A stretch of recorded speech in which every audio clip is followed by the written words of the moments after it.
joke. That's Shar. That's Gary Frisch from Swordfish Communications. This is Reputation Rap on Morning Coffee, and we're talking about all sorts of awesome stuff this morning.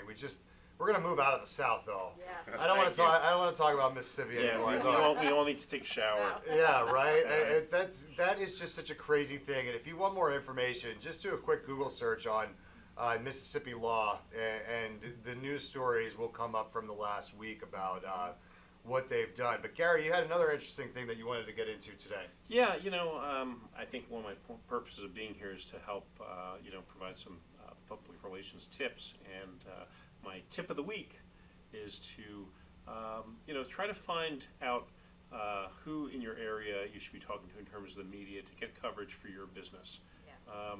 A lot of people go about their daily routine at work and they don't really give much thought to their own public relations.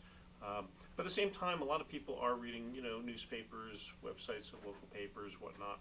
And, it's not a big leap to go from passively reading those media outlets to actively studying them and seeing who's writing on the business that you're in or a topic that you're somehow involved in, even if it's a nonprofit organization that you volunteer for, who's writing about that. And, if you don't have any specific news at that moment, that's okay. You can use that opportunity to open up a relationship. And part of public relations, of course, is the relationship part. Relationships with your constituents or your audiences, but also relationships with the news media.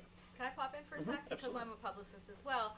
And I've always found that, you need to build that relationship with your media people that are in your marketplace, if you're, pitching in your marketplace. But Gary's right, you don't necessarily have to have a story.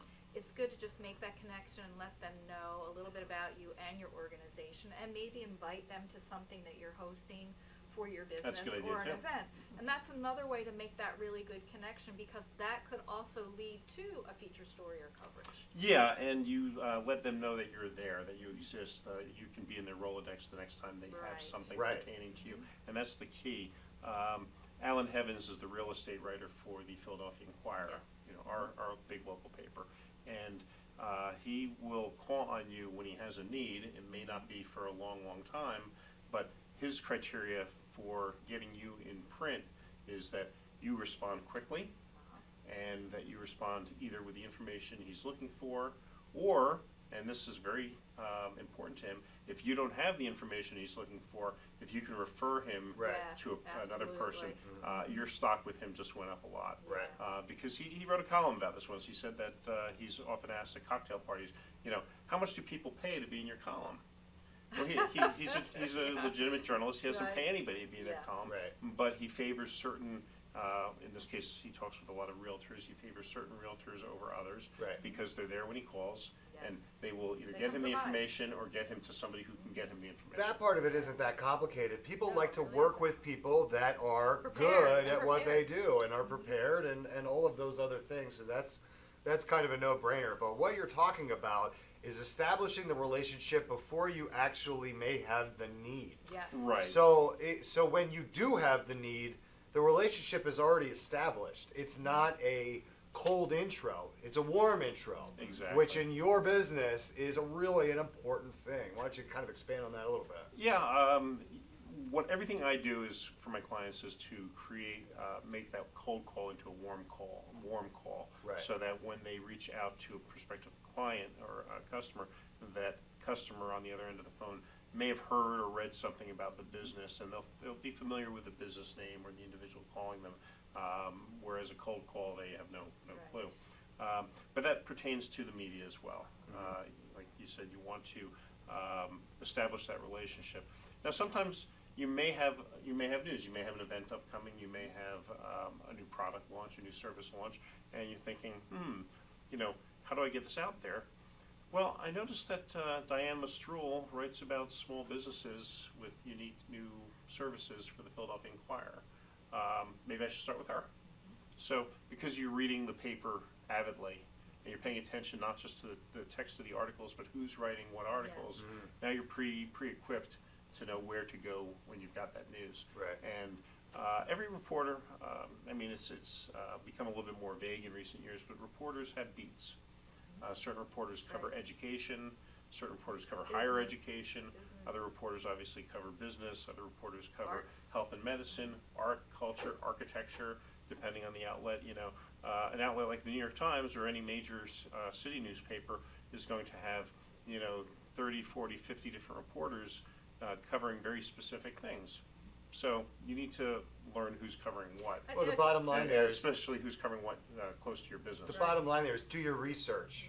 Do your Oh, research. absolutely. Don't just start, send things yeah. out because they will not look at them. The other thing Right. I'd like That's to the flip pop in side. and say is, if you don't mind, is that also, and we're talking print media right now, but most of the newspapers and the magazines also have features editors. So it's a good idea not only to embrace a relationship with the actual reporters, the stringers, the writers, because most of them are freelance now. They're not on Yes, staff. a lot of them But are. to reach out to the features editors because they're the ones that actually do assign the stories. Yep, that's very So- important. You want to find that editor or that producer, Right. because especially in broadcast, Mhm. broadcast reporters aren't quite so beat oriented. No. They are more general news oriented, and you go out to a reporter with a story about your business. They may or may not like it, but they probably don't have much say in it.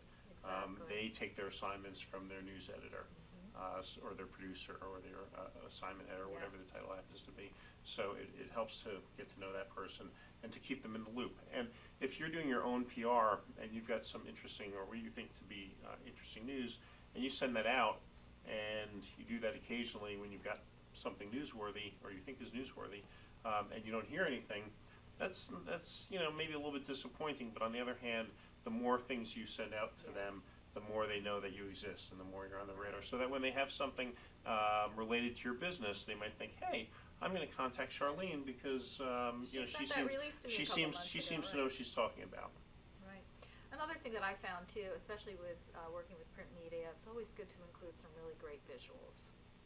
They make an impact. Yes, oh, absolutely. And if you're doing that, if you're doing the outreach, you definitely need multimedia these Yeah. days. Also, anything visual, the reporter might videotape Right. rather than audio record an interview or take notes, because most reporters are videographers these days as I well. know. So, but for an initial media outreach, the key takeaway here is to learn who's writing about what, who's writing about, the industry you're in. Maybe you have something to do with educational tools, or you're a consultant for the education for schools, or you're a consultant, an education-related lawyer, which is a burgeoning practice. You'll be reaching out to the education writer at the local paper. You're not going to be reaching out to the general business reporter. You're not going to be reaching out to the legal Right. reporter. I So- think another thing you can do, and I have done this in the past, is that know who's writing about your competitors. Because those Yeah. are the people that you really want to write Yes, about do you. Google searches you might be small potatoes and you may not turn up in too many articles, but some of your competitors might. Do Google search and find their names and see what's being written about them and who's writing Right. about them. And if a journalist has written something about one of your competitors, they may not be ready to do something about you right away, but now you know who's Put them on your list. thinking about you. Yeah. Put them on your Right. list, now you know who's thinking about Yeah. your business. This is Come great. on. We're going to take a quick break, and we'll be right back with Gary Frisch and the Reputation Wrap right here on Morning Coffee.